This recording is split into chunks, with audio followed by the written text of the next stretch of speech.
Welcome everyone, my name is Navezceru, and this is my guide to safe jumps as Jamie. A few months back I found a safe jump video, and I'm so glad that I found it. My offense wasn't the best, but I have good fundamentals, and I'm pretty good at reading my opponent, so finding a tactic that Jamie has that allows me to predict and condition my opponent greatly improved my offense. Speaking of videos I started a playlist that would be linked below, that will show off a bunch of Jamie tech that I've been finding over the past few months. So if you want more tech, then please go check that out. To the Jamie Lab Monsters that post 30-second videos, shout out to y'all. You guys post the best stuff and carry the Jamie ecosystem. Now let's get back to the video. In this guide, we shall be going through a couple of things. First, we shall be learning what a safe jump is and how to do it. For offense, we're going to be learning some combos and mix-ups you can do with safe jumps, which includes highs, lows, throws, and command grabs, along with basic pressure and character-specific situation. After that, we're going to look at how to defend against safe jumps, because you should know how to defend against your own technique. Spoiler alert, you cannot. And also how to defend against defense. And finally, we're looking at some clips that show proof of this concept, accompanied by music done by me. If you want to skip ahead to whatever section seems most interesting to you, here are the timestamps. With that being said, what is a safe jump?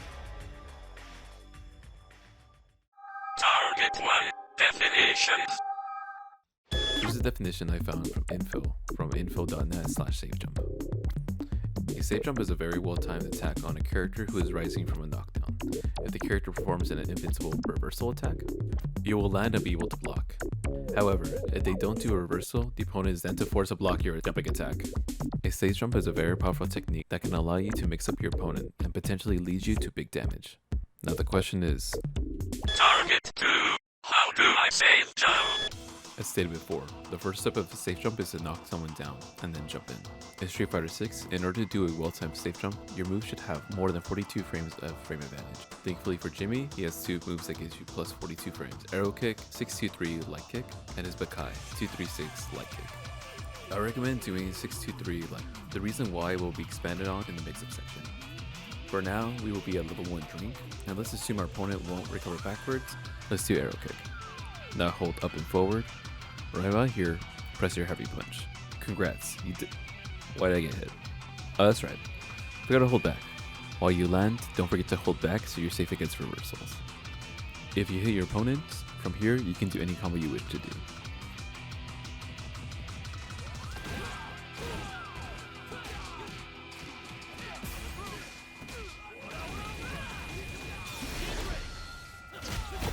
Come on, it's time to train. Target 3. Defense. Here are some examples from different skill levels: damage, Oki, and meter.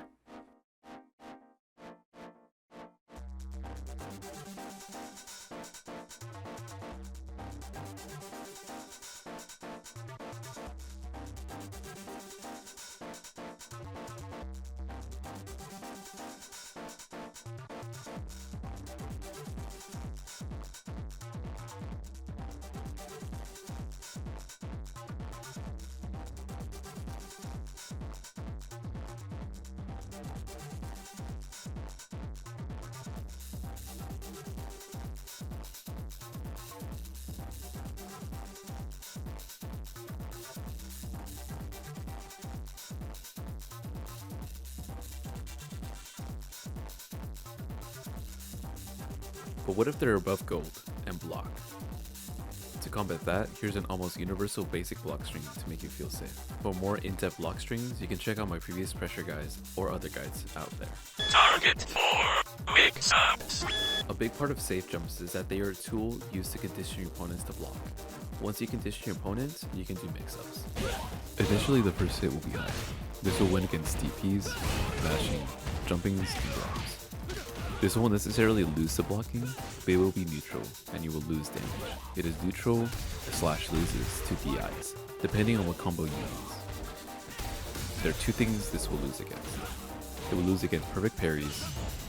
Other things will be safe jumps, but that will be talked about in the advanced and the character specific options. Once you condition your opponents, you can start doing lows and do combos like these. This will win against those who are expecting to block high. This will win against DIs if you use special cancelable moves like these. It will lose against reversals, bashing, and grabs. It won't lose to jumping, but your opponents can jump out of there. It's a good option for dry parries if you think your opponent will dry parry. You should be using these after conditioning. A bonus, here's a block string that will make you safe against most characters. Once you get your opponent scared of highs and lows, you can start throwing them. This will be DIs, blocking, dry parries, and some mashing. These will lose to DPs and fast normals. It is neutral to jumps and tech throws. After you grab, you can do a strike throw mix-up.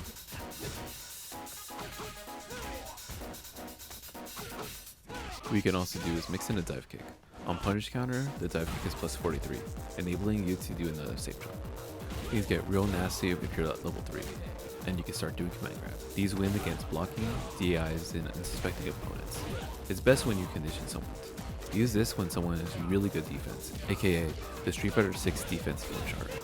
You can also buffer this in the air, so you can do a frame 1 command grab.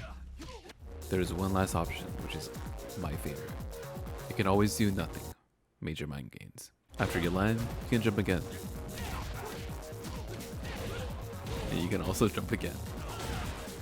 During your block streams, you can go in for a throw. If they're ready for that and have a defense flowchart, walk backwards. Hit them with your standing heavy punch. After you do your arrow kick, you can double dash in and be plus 4 instead of for more pressure. Sometimes I personally like the dive kick on my way down when I have a feeling my opponents are going to be using a super. To practice these situations, you can always go to your opponent's wake up options and adjust them accordingly. Now there's one huge elephant in the room, which is this. A lot of these mix-ups can only really work in the corner or if your opponent does not recover backwards, meaning something like this can happen. So what can we do mid-screen? It's a great question. Target file. Midscreen. Obviously you can't hit someone with your jumping heavy punch, so let's use this instead. Because the jumping leg kick can reach your opponent, you can use this combo / block string. This combo / block string not only covers the back recoveries, but also allows you to continue your pressure. Keep in mind that because this is also an overhead, the same advantages and disadvantages are applied here as well. I noticed while playing Jamie, getting in safely as him is difficult. What I like to do in this situation is this block string. It's a true block string that keeps you close to your opponent and leaves you +1 on block. If you land a hit, you can hit confirm this combo off of a crouching leg punch. The most important step about this safe jump mid-screen is that it must be an arrow kick, not a Bakai. While both of them have the same frame data to be a safe jump, and the Bakai does more damage, the arrow kick leaves you close enough to do a safe jump. However, if possible, I recommend that you use the Bakai in the corner for damage. I used arrow kick earlier because it's a universal special, no matter what drink level you are. This is a side note. While you can react to whether they recover backwards or not, while in mid-screen, I do recommend that you still do jumping leg kick because it's very consistent. To practice against recovery, go to the practice menu and change this option. Now that we got over the basics, let me show you some. Target 6. Character-specific situations. JP and his amnesia can be annoying to deal with, so being safe with your safe jump is mandatory. However, you could double jump and it perfectly times the jump in. His supers are really easy to block too. With Zangief, be careful with your safe jump when he has level 3. You cannot safe jump it. What you can always do is buffer a dive kick as soon as you land, while the animation plays. Kimberly doesn't have a true reversal except for her level 3, so you can really do anything you want against her. While safe jumping against Chun-Li and Camille are pretty much the same thing goes for the block strings. They're able to interrupt your basic block string because they have fast normals, so use this block string instead. Against Dalsim, I recommend doing light attacks after the safe jump, since Dalsims usually do drive a reversal. Once you block that, heavy punch, and continue your combo. Against Marisa, be careful with their stance. Unless it's a modern Marisa, instead, do nothing but lows and grabs. Here's where things get interesting. Lily is the only character that you cannot safe jump. If she has more than one win stack, then her DP becomes an invincible DP that you cannot safe jump. If you read the reversal, you can do something risky and dive kick above her so that she whiffs and you're able to whiff punish. At the end of the day, a safe jump is one of many tactics that you can use in your game plan. So I don't recommend just using this to carry you all the way to Masters, because I did that already. No one else is allowed to do that, except for me. But in all seriousness, as a good player, you should also have different techniques and game plans beneath your belt. Hence why I really want to push this Jamie studying material playlist to y'all. I think it's important that knowledge is given to the people and we band together to become stronger together. Monkeys shine stronger together. With that being said, how do we Target 7 defense. You can't. They're unblockable. There's no point in trying. Alright, bye everyone. Okay. For all the sweaty Luke's and Cammy's gone? Okay, cool. Okay, so to defend against a safe jump. Ah, you thought you were a sneaky one. Come here, Luke! In order to defend against a safe jump, you can use this flowchart, which helps me a lot whenever I face against characters that can use safe jumps a lot, like Aki, other Jamies, and even DJs. It's a slightly more complicated Street Fighter 6 defense flowchart. So first you block high, then you block low. You can do a delayed throw tech to help with teching throws. We can also not do the delayed tech and just jump and escape the throw and command grab. To practice defending against this, use the combos and mix-ups that I showed previously. Personally, I don't drive parry because there is a risk of eating a grab. However, if you choose to parry, that's on you. Target 8. Defense on defense. Now, how do we defend against defending? To reduce the amount of punishes of perfect parries, you can use a jumping light kick and hitting grab to tech any throw that may be coming towards you. You can also use the jumping light kick to deepen your jump in order to prevent jumping. This also leaves you with enough block stun to get a quote-unquote meaty grab. The same principle applies for the jumping medium punch into your command grab. The block stun heightens the window for jumping away. An important tip that I want to teach you is this.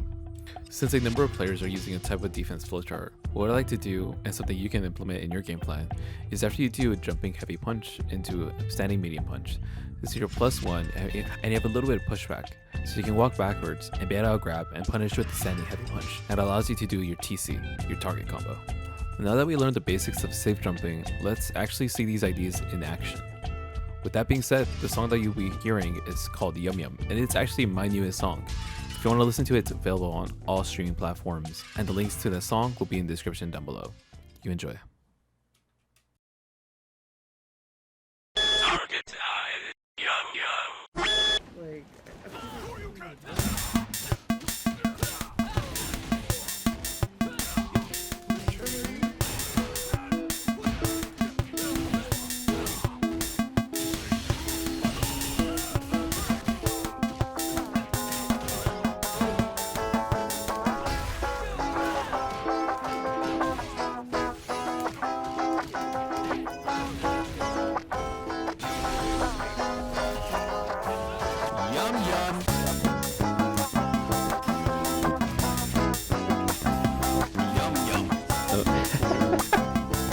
To view my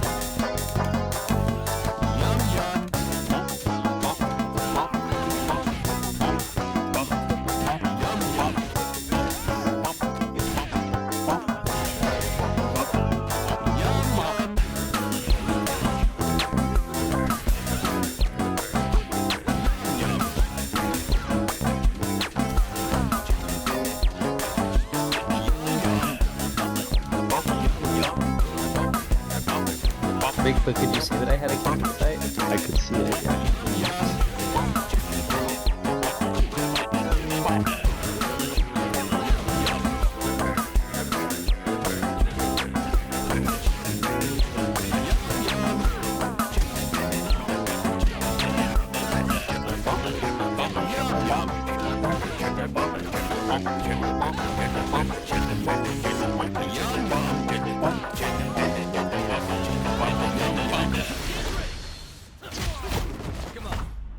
Time to train. Safe jumping is a very powerful technique that I like using in my games. It allows me to pressure my opponents on their knockdowns, catch any player who may be mashing, and allows me to be as safe as I can be. And I hope that you will use these techniques as well. However, there are some caveats. As I said it before, and I'll say it again, while this is a very powerful technique that can allow you to win games, you should not solely rely on this technique. You need to have different tactics if you're going to be a good player. That's why I'm pushing this playlist onto all of you. Go out and explore the Jamie ecosystem and learn from other players. In my opinion, Jamie is a character that really struggles with consistent pressure, so having a fairly consistent way of applying set pressure is needed for him, and it helps him tremendously as a character. And it helped me to get into Masters, so that's nice. With all that being said, thank you so much for watching. If you enjoyed this video, then you know what to do. If you have any questions, or if I missed anything, please let me know down below. I will definitely make a much more advanced guide on this later on. Alright, that's it. Get out of here.